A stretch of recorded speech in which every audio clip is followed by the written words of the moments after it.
Good morning, students. We are reading chapter 8. Today also we read this chapter. Okay, let me start. Waterways. Jal Marg.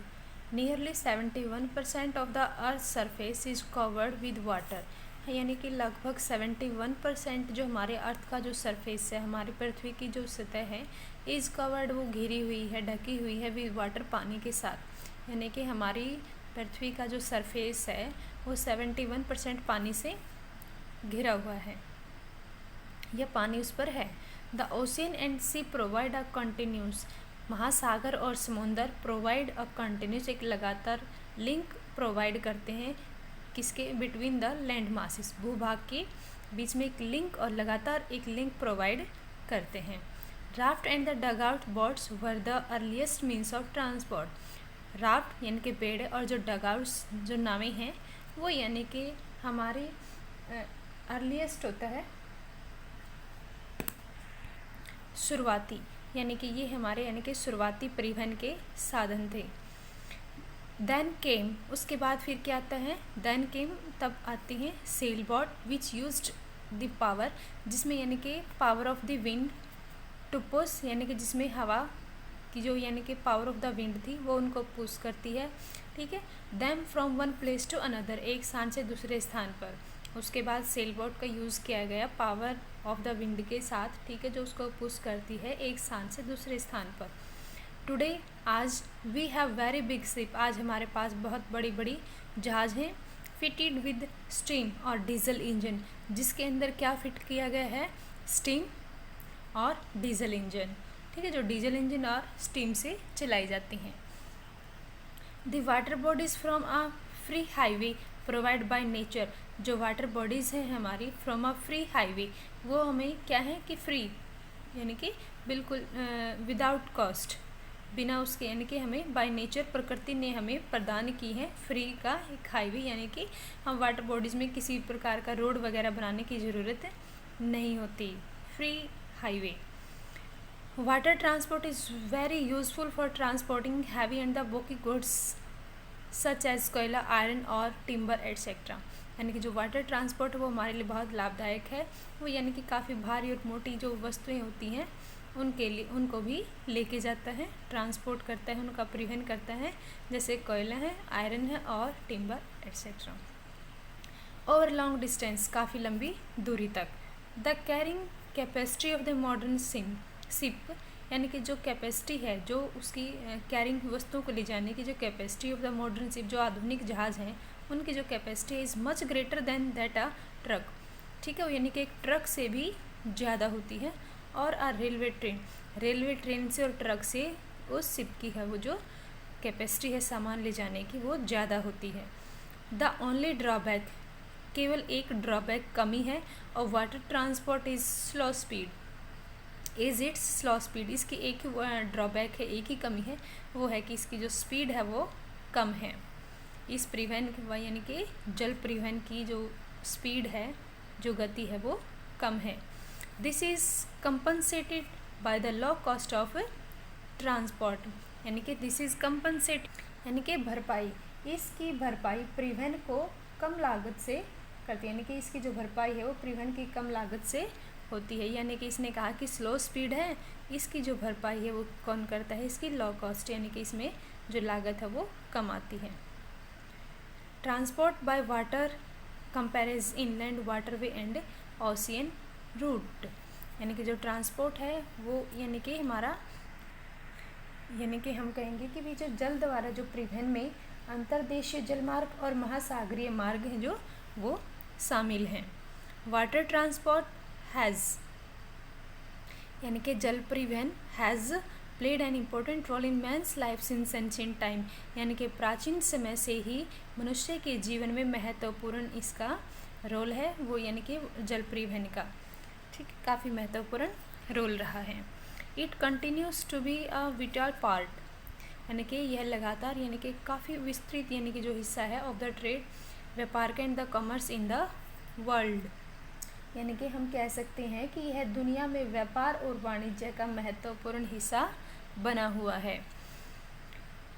Certain sea route used to be extremely long and took very long time, यानी कि it continuous क्या था, certain sea root, यानी कि निश्चित रूप से जो समुद्र जो मार्ग है use to be extremely long, यानी कि समुद्री मार्ग काफ़ी यानी कि अत्यधिक लंबा होता है। And took very long time, और टाइम भी जो है वो काफ़ी लंबा होता है। For example the time taken to travel in ship from India, यानी कि जो टाइम लिया जाता है शिप का, जहाज़ का, इंडिया से इंग्लैंड जाते हैं तब वॉज अबाउट 6 मंथ, तो 6 महीने का टाइम लगता है। ठीक है। The construction of the Suez and Panama canal not only reduce the travelling time but also increase the usefulness of sewage. Suez और पनामा जो नहरें हैं, इनके निर्माण ने not only reduce the travelling, की इसकी यात्रा को ही कम नहीं किया है, यात्रा के समय को ही कम नहीं किया है, also increase the usefulness of sewage, यानी कि समुद्री मार्ग की उपयोगिता को भी बढ़ाया है। द स्वेज कैनाल जो स्वेज नहर है वो बिल्ट इन 1869 में स्वेज नहर का निर्माण हुआ था। It join the Red Sea with Mediterranean Sea, और यह जोड़ी गई है रेड सी के साथ और मेडिटेरियन सी के साथ जोड़ी गई है। The Panama canal laying between the continent of north America and the South America, जो पनामा जो नहर है वो यानी कि laying between the continent north America और साउथ अमेरिका के बीच में, यानी कि से वो लिंक करती है, यानी कि कॉन्टिनेंट बिटवीन द कॉन्टिनेंट, यानी कि नॉर्थ अमेरिका और साउथ अमेरिका में, यानी कि पैसिफिक से और अटलांटिक ओशियन से ये के बीच में ये जुड़ती है। ठीक है, इन चारों के बीच में इसका लिंक आता है। The canal was open to the traffic in 1914, यानी कि जो नहर है ये ओपन खोली गई थी ट्रैफिक में इन 1914 में इसको खोला गया था। ठीक है। The Panama canal has help ship to avoid going round the entire continent of the South America, यानी कि ये जो पनामा नहर है ये दक्षिण अमेरिका के पूरे महाद्वीप में जाने से हमें बचाती है। अदरवाइज़ अगर हमें अदर साइड में जाना है तो पूरे के पूरे यानी कि साउथ अमेरिका को कवर करना पड़ता। ठीक है, बट पनामा नहर से हम इसमें जाने से बचते हैं, यानी कि इसको पूरा क्रॉस करने से बचते हैं। ट्रेड हैज़ इंक्रीज्ड बिटवीन, यानी कि जो व्यापार है वो बढ़ा है किसके बीच में, नॉर्थ अमेरिका के बीच में, यूरोप, एशिया एंड ऑस्ट्रेलिया के बीच में जो व्यापार है वो बढ़ा है due to Panama and Suez canal. The biggest sea route in the world is in the North Atlantic Ocean, joining the eastern coast of the South America and the western coast of Europe, यानी कि सबसे जो waste जो समुद्री मार्ग है संसार में वो नॉर्थ अटलांटिक ओशियन है, जो कि इसको जोड़ता है ईस्टर्न कोस्ट नॉर्थ अमेरिका में ईस्टर्न कॉस्ट और यूरोप में वेस्टर्न कॉस्ट। ठीक है, यानी कि एक साइड यूरोप है, इस तरफ क्या है नॉर्थ अमेरिका, ये इन दोनों को क्या करता है, जोड़ता है।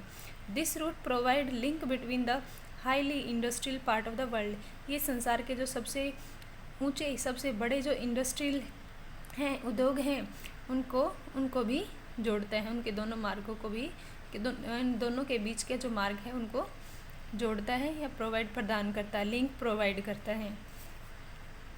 India has a number of important port, यानी कि भारत में काफ़ी संख्या में महत्वपूर्ण पोर्ट हैं, बंदरगाहें हैं। ठीक है, on the west and the east coast, west में भी और ईस्ट में भी। दीज आर, ये कौन से हैं, कांडला गुजरात में है जो कि, मुंबई, ठीक है, मार्मोगोवा गोवा में है, मैंगलोर, कोच्चि, तूतीकोरिन चेन्नई, विशाखापट्टनम, पारादीप उड़ीसा में है। ठीक है, एंड कोलकाता और Kolkata. This port are well connected with every part of the world, यानी कि ये जो बंदरगाहें हैं ये यानी कि हमारे संसार के प्रत्येक हिस्से को जोड़ती हैं। नेविगेबल रिवर्स, यानी कि जो नौगम्य जो नदियां हैं, लेक, झील and canal are the inland waterways, वो हमारे आंतरिक जलमार्ग हैं। Large river like the Nile, the Amazon, the Mississippi, the Yangtze and the Brahmaputra and the Ganga are very useful as inland waterways. ठीक है, ये यानी कि इनलैंड वाटरवेज में काफ़ी महत्वपूर्ण हमारी नदियां हैं। एयरवेज, वायु मार्ग, in the present day world thousand of people including tourist, businessman, official, student etcetera, यानी कि वर्तमान यानी कि प्रेजेंट डे की अगर संसार में प्रेजेंट डे में यानी कि हज़ारों पीपल हैं जो यानी कि इसमें इंक्लूड है। फ्लाई द अदर कंट्री, जो कि दूसरे देशों में जाते हैं, बिजनेसमैन भी हो सकते हैं, टूरिस्ट भी, स्टूडेंट भी, ठीक है, अदर कंट्री में जाते हैं। In the beginning of the 20th century, 20वीं शताब्दी के शुरुआत में Wright brother of the USA developed a flying machine, उन्होंने एक उड़ने वाली मशीन का निर्माण किया। यानी कि ये क्वेश्चन से हमारा आंसर है कि भी हमारा एयरवेज वायु मार्ग था, जो वायु मार्ग का निर्माण किसने किया सबसे पहले, कौन थे साइंटिस्ट, USA के यूनाइटेड स्टेट ऑफ अमेरिका, ठीक है, जो कि नॉर्थ अमेरिका का एक काफ़ी बड़ा देश है, ठीक है, उसमें राइट ब्रदर्स ने इसका निर्माण किया था। It was the first aeroplane, ये उसका सबसे पहला एरोप्लेन था। With the advancement in the science and technology, यानी कि अगर हम साइंस की एडवांसमेंट के साथ और technology, the size and speed of the aeroplane has improve, उसमें काफ़ी सुधार किया गया है बाद में।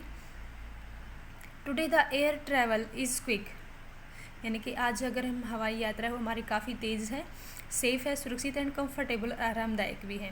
But it is very expensive, परंतु महंगा बहुत है। The volume of air traffic is increasing every year, यानी कि जो एयर ट्रैफिक का जो वॉल्यूम है, आयतन है, जो बढ़ रहा है हर साल, ठीक है, यानी कि उसका जो वॉल्यूम है वो हर साल बढ़ता आ रहा है। Many big cities in the world like London, Paris, Moscow, New York, Tokyo, Mumbai etcetera have a large international airport, ये काफ़ी बड़े अंतर्राष्ट्रीय हवाई अड्डे हैं। In Indian army cities are connected by air, यानी कि जो इंडिया में है बहुत सारे शहर हैं वो जो हवा से जुड़े हुए हैं।